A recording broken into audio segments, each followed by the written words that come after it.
Assalamualaikum warahmatullahi wabarakatuh. Bismillahirrahmanirrahim. Ashhadu an la ilaha illallah wa ashhadu anna Muhammadar Rasulullah. Allahumma salli ala sayyidina Muhammad wa ala ali sayyidina Muhammad.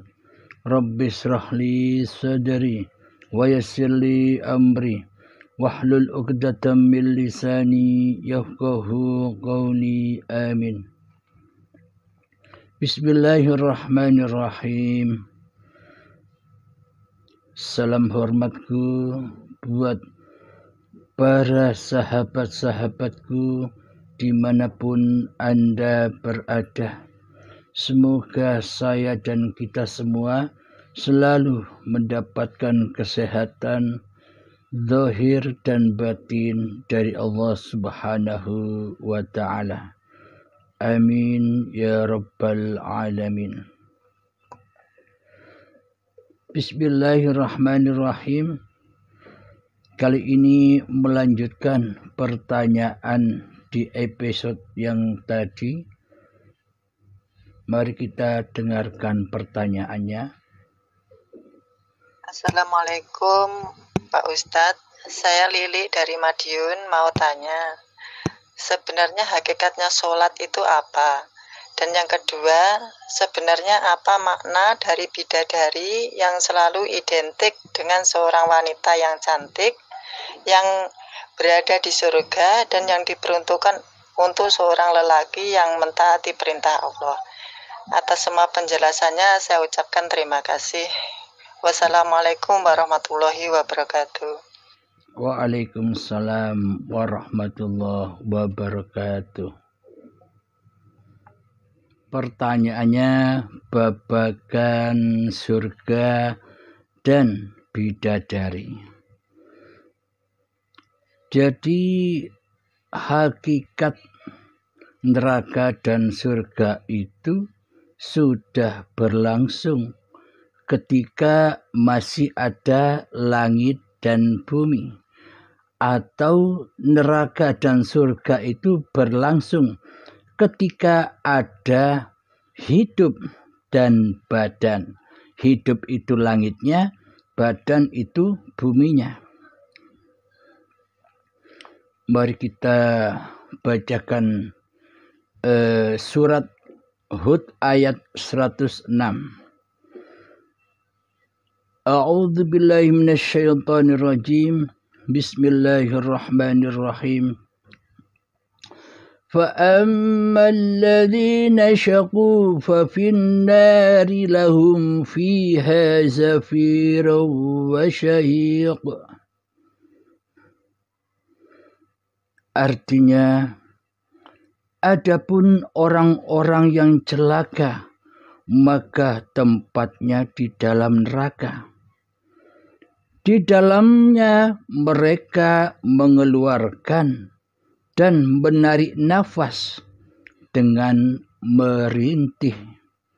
Maksudnya, hatinya selalu penuh dengan ketakutan dan ketakutan. Takut miskinlah, takut tidak bisa memenuhi kebutuhan hidupnya lah, takut dengan berbagai macam masalah yang tampil di kehidupan kita. Semuanya menyesakkan hati, semuanya menyumpekkan hati, sehingga hidup tidak tenang. Meskipun di dalam ketika kita banyak harta, kita pun juga sumpek mengatur harta-harta itu.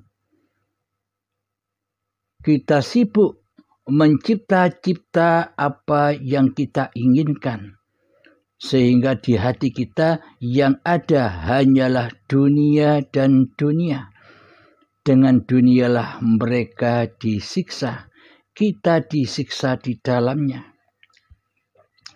Mari kita lanjutkan ayatnya, surat Al-Hud ayat yang 107. خالدين فيها ما دامت السماوات والأرض إلا ما شاء ربك إن ربك فعال لما يريد. Mereka kekal di dalamnya selama ada langit dan bumi, kecuali jika Tuhanmu menghendaki yang lain. Sesungguhnya Tuhanmu Maha Pelaksana terhadap apa yang dikehendakinya.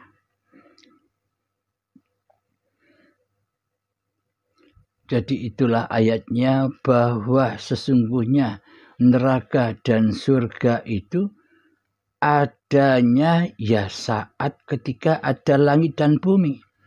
Adanya ya ketika masih ada hidup dan badan ini. Kapan? Ya sekarang ini. Tinggal kita bercermin di dalam hati kita. Kita di golongan mana? Di golongan kanan atau di golongan kiri? Di golongan para nabi dan rasul, serta golongan para aulia Allah, atau golongan Fir'aun. Hati kita sudah bisa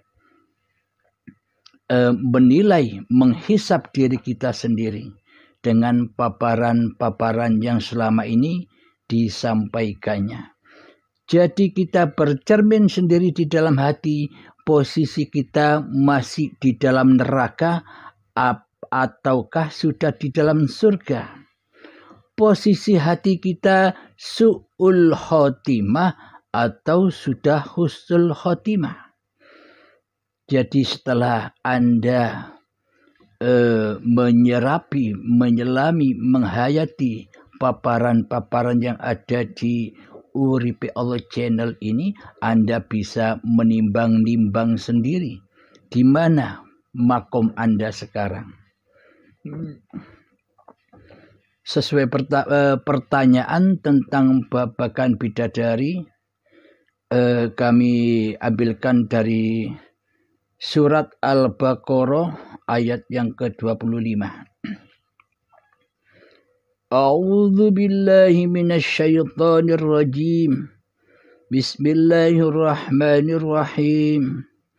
وبشر الذين آمنوا وعملوا الصالحات أن لهم جنات تجري من تحتها الأنهار كلما رزقوا منها من ثمرة رزقا قالوا هذا الذي رزقنا من قبل وأتوا به متشابها ولهم فيها أزواج مطهرة وهم فيها خالدون. Artinya, dan sampaikanlah berita gembira kepada mereka yang beriman dan berbuat baik, bahwa bagi mereka disediakan surga-surga yang mengalir sungai-sungai di dalamnya. Setiap mereka diberi rezeki buah-buahan dalam surga-surga itu. Mereka mengatakan, inilah yang pernah diberikan kepada kami dahulu. Mereka diberi buah-buahan yang serupa, dan untuk mereka di dalamnya ada istri-istri yang suci, dan mereka kekal di dalamnya. Surat Al-Baqarah ayat 25. Shadaqallahul azim, maha besar Allah. Jadi buah-buahan yang dulu pernah diberikan kepada kita dahulu, maksudnya bagaimana? Sebelum kita terlahir ke dunia, kita kan lewatnya Isra-nya, perjalanannya dari tanah hingga menuju ketumbuhan, hingga menuju ke buah-buahan. Sayuran dan padi itu maksudnya buah-buahan yang dulu pernah kita nikmati. Kapan? Ketika kita tidak ada. Waktu itu kan kita gaib. Waktu itu kan kita malam. Jadi menikmati surga itu apa?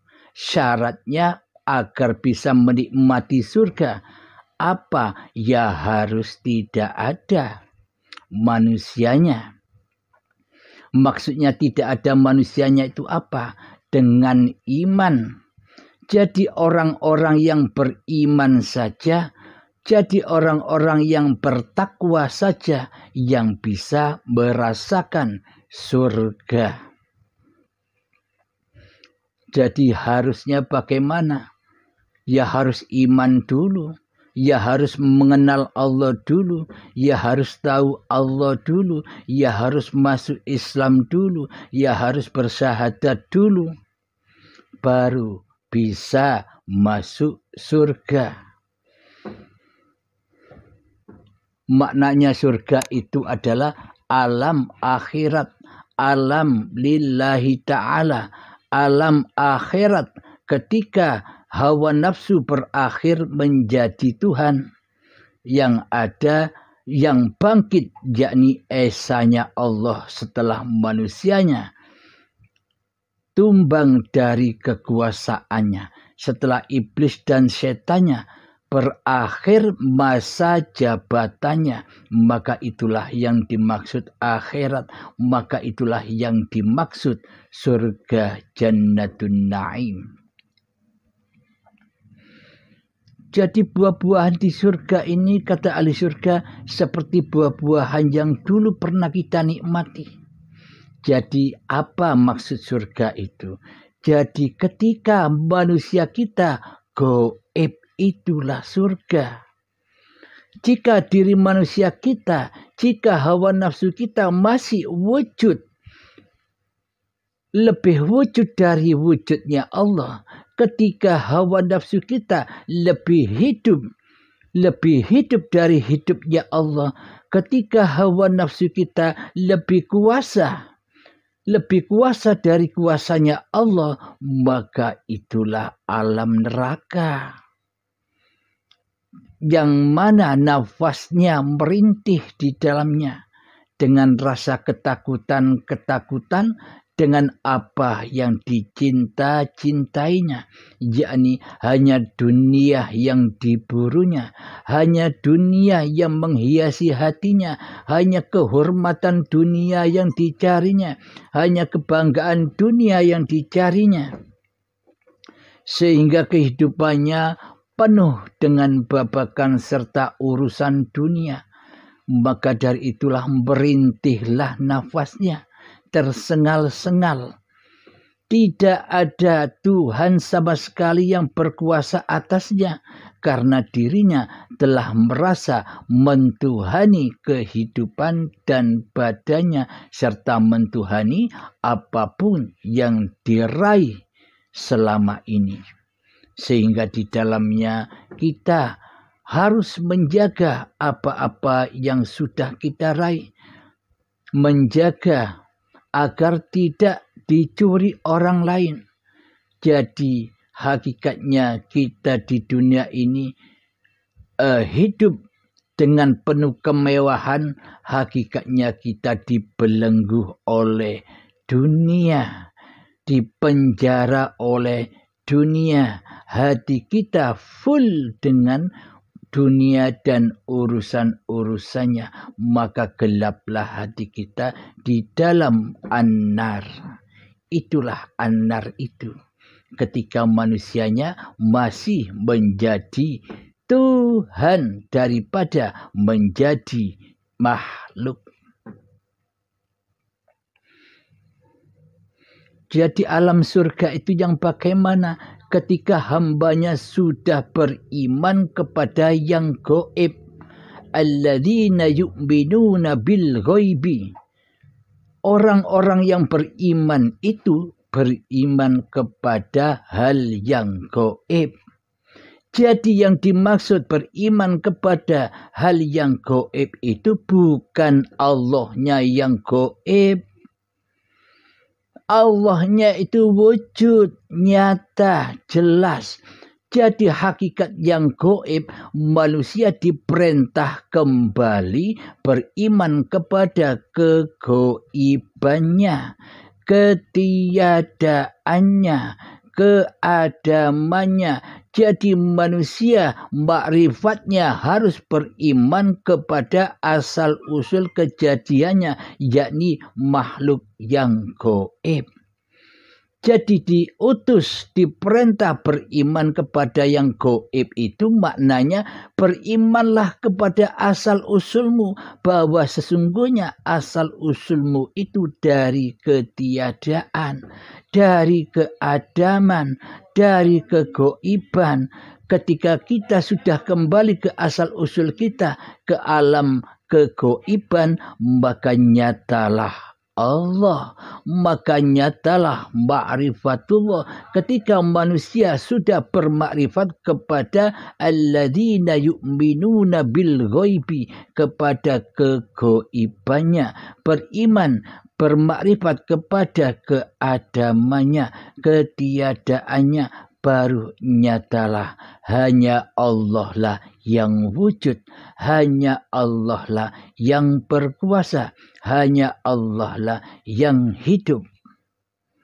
Inilah makna dari surga itu. Jadi kenikmatan-kenikmatan yang, hidangan-hidangan yang kita santap setiap hari itulah surga, hidangan surga bagi manusia yang sudah beriman kepada Allah. Jadi manusianya sudah tidak usah repot-repot menyediakan makanan untuk dirinya. Biarkanlah Allah yang menghidangkan. Biarkanlah Allah yang menyuapi. Biarkanlah Allah yang mengadakan itu semua. Biarlah Allah dengan kehidupan dan kasih sayangnya menyayangi raga-raga ini. Inilah yang dimaksud surga itu. Nah, dari puncak pertanyaan, bagaimana babakan bidadari? Apakah bidadari seperti yang kita angan-angankan selama ini? Yang dimaksud bidadari adalah ketika diri Anda, ketika di hati Anda, ketika penguasa yang berkuasa atas hati kita masih hawa nafsu kita sendiri yang menjadi Tuhannya. Nah, ketika kita menikah dengan istri atau suami kita, menurut syariatnya sah, halal menurut syariatnya. Akan tetapi di sisi hakikatnya, di sisi Allah, meskipun menurut syariat itu sah, hukumnya bila suami istri ini berkumpul, maka di sisi Allah tidak sah atau haram atau zina hukumnya. Karena pelakunya adalah Tuhan hawa nafsunya yang merasa melakukan perkumpulan itu, yang merasa melakukan berjamaah itu. Jadi apa yang membuat haram, jadi apa yang membuat dihukumi berzina meskipun menurut syariat sah, akan tetapi di sisi Allah karena manusianya tidak beriman, karena manusianya tidak bertuhan. Bila belum beriman, bila belum bertuhan, berarti kan belum Islam. Jika belum Islam di hatinya, apakah mungkin ketika Anda berkumpul dengan pasangan Anda dihukumi halal? sedangkan Anda tidak Islam di sisi Allah, maka ya tersesatlah jalan-jalan bagi orang-orang yang tidak beriman kepada Tuhan pencipta dirinya. Seluruh amal yang diperbuatnya akan tersesat ketika hawa nafsu masih merajai sehingga sana hati. Man kana fi hadhihi a'ma fahuwa fil akhirati a'ma wa adallu sabila. Bila di dunia ini buta mata hatinya, maka di akhirat pun akan buta, semakin buta mata hatinya, bahkan tersesat-sesat jalannya.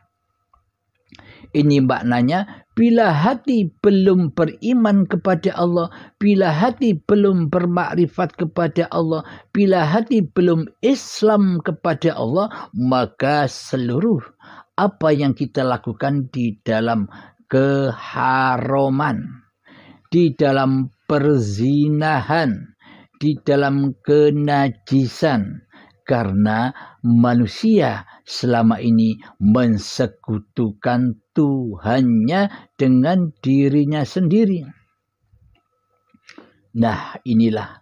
Jadi meskipun kelihatannya halal di sisi manusia, tapi haram, tapi zina di sisi Allah. Apa alasannya?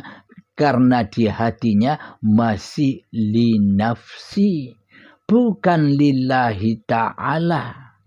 Tidak sesuai dengan perintah Allah yang diemban, yang dibawa, yang disampaikan kepada Kanjeng Nabi Muhammad sallallahu alaihi wasallam. Di setiap kita beramal, innamal a'malu binniyah. Jadi seluruh amal tergantung niatnya. Niatnya di dalamnya terjadi lillahi ta'ala atau linafsi. Silahkan cek sendiri-sendiri. Segala niatan ibadah, segala niatan sholat, segala niatan tindak laku apapun, segala niatan berkumpul dengan pasangan kita, semuanya masih linafsi, bukan lillahi ta'ala. Omongnya doang lillahi ta'ala, tetapi praktek di hati masih linafsi. Itulah yang membuat hukumnya zina. Meskipun di sisi manusia halal hukumnya. Suami istri yang sudah menikah secara syariatnya, akan tetapi secara hakikatnya berzina. Karena bertuhankan hawa nafsunya daripada bertuhankan kepada Allah sebagai pencipta yang menghidupi diri manusianya di hatinya. Nah, jadi jelas bukan?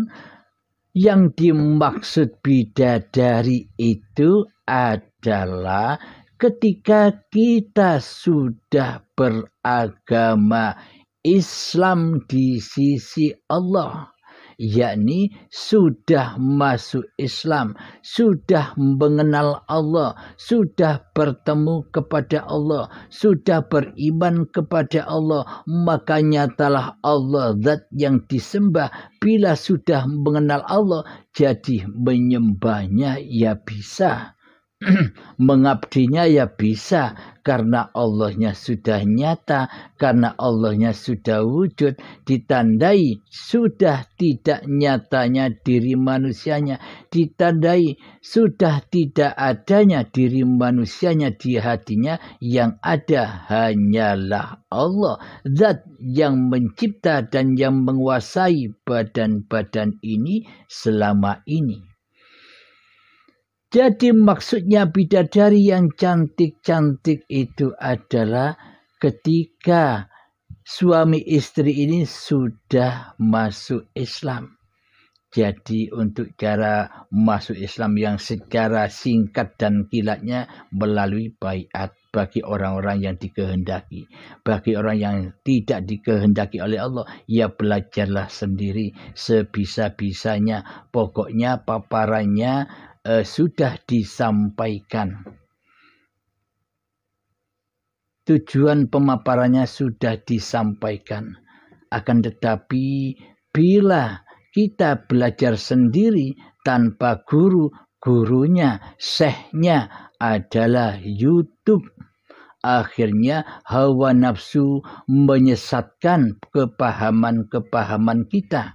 Kita merasa faham, kita merasa sudah bisa sendiri tanpa seorang guru. Meskipun belajar lewat syekh YouTube, Anda sudah merasa bisa, Anda sudah merasa mengerti, maka setan yang terkutuk akan menyesatkan kepahaman Anda.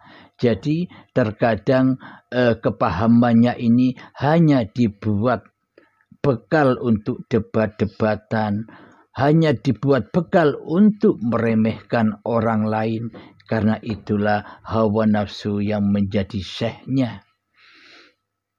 Jadi memang di sini tidak ada paksaan, karena Allah lah yang menghendaki masing-masing hati hambanya.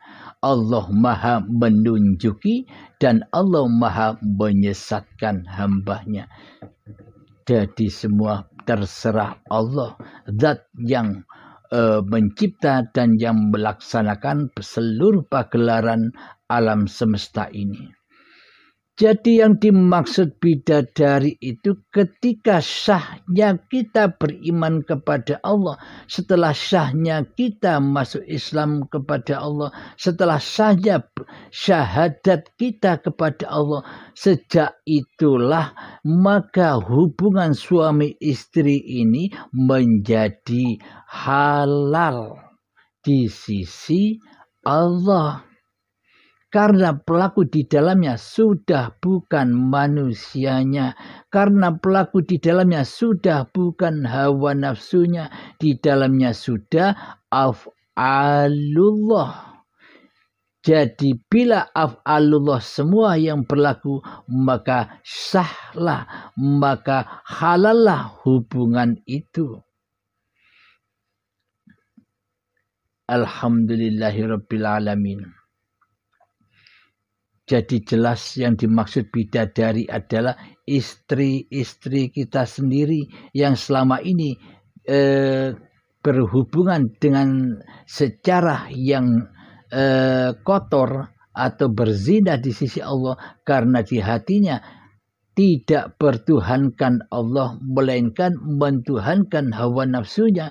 Maka setelah manusia itu bertaubat, beriman kembali kepada Allah, rojiunkan hati dan hidupnya, rojiunkan hidup dan badannya kepada Allah, inilah yang disebut khalifatullah. Jika sudah menjadi khalifatullah, jika sudah beriman, jika sudah bertakwa, maka istri-istri yang dulunya haram buat kita, maka sudah halal hukumnya.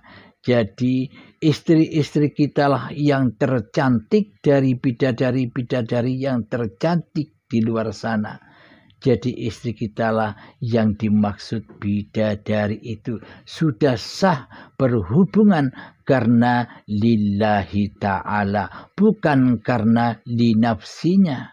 Jadi ketika berhubungan sudah manusianya sudah tak berkuasa lagi berhubungan, karena Allah lah yang memperjalankan, karena Allah lah yang menggelar cerita-cerita setiap diri manusia. Alhamdulillahirabbil alamin. Jadi jelaslah babakan bidadari. Semoga saya dan semoga kita semua selalu difahamkan oleh Allah Subhanahu wa ta'ala lewat paparan demi paparan ini. Semoga kita semua selalu istiqomah, selalu istiqomah berjalan di jalan yang lurus. Alhamdulillahirabbil alamin. Semoga pemaparan ini membawa berkah dan keridhaan Allah Subhanahu wa ta'ala, agar senantiasa membimbing hati kita agar secara kilat datang kepada Tuhannya, agar secara kilat bi'rad kepada Tuhannya. Jadi bila hati sudah demikian, inilah yang dimaksud husnul khotimah. Jadi sebelum mati raganya sudah husnul khotimah, apalagi nanti mati badannya pasti otomatis juga husnul khotimah. Akan tetapi bila sekarang di hati kita masih su'ul khotimah karena kita tidak bertuhan, karena kita tidak mengenal Allah, maka ketika nanti ajal menjemput pun pasti juga su'ul khotimah yang menerima azab benar, azab siksa dan paksanya ketika hidup badan apa yang kita cintai di dalam hati kita dipaksa untuk dilepaskan. Disitulah azab yang pedih. Puncak-puncaknya azab ya di situ. Jadi perbedaannya bila manusia sekarang sudah husnul khotimah berarti saat ini sudah mempersembahkan kembali badan dan hidup ini kepada Allah dengan rela hati, dengan ridho hati tanpa paksaan. Itulah bedanya. Jadi setelah mempersembahkan kembali hidup dan badan ini kepada Allah, maka disitulah surganya. Bagi orang-orang yang belum dikehendaki Allah bertemu Allah saat ini, yakni mata hatinya masih buta saat ini, maka di saat sakaratul maut ya semakin buta dan tersesat-sesat jalannya. Maknanya azab bandarnya ya sangat pedih siksanya. Hanya itu perbedaan antara orang yang beriman dan bertakwa dengan orang-orang yang masih menyembah hawa nafsunya sendiri. Alhamdulillahirabbil alamin. Allahumma salli ala sayyidina Muhammad wa ala ali sayyidina Muhammad. Rabbana atina fid dunya hasanah wa fil akhirati hasanah wa qina adzabannar. Rabbana atina fid dunya hasanah wa fil akhirati hasanah wa qina adzabannar. Rabbana atina fid dunya hasanah wa fil akhirati hasanah wa qina adzabannar. Wa sallallahu ala sayyidina Muhammad wa ala alihi wa sahbihi wa sallam walhamdulillahi rabbil alamin. Akhiru kalam. Assalamualaikum warahmatullahi wabarakatuh.